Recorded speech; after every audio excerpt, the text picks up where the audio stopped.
อะไรนะ มันเปรี้ยวด้วย อร่อยไหมอร่อยอร่อยทับทิมไหนดูซิไหมเนื้อดีนะฉ่มันจะกินหวานอย่างนี้ ำตั้งใจไปหยิบแค่สตรอเบอรี่ได้มาทุกอย่างเลย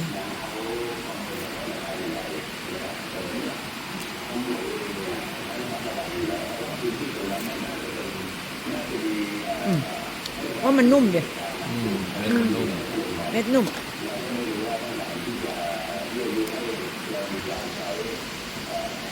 ลูกใหญ่ด้วยเหมือนกับไม่สุกนะแต่มันสีนี้ไง สำลักน้ำดำดิม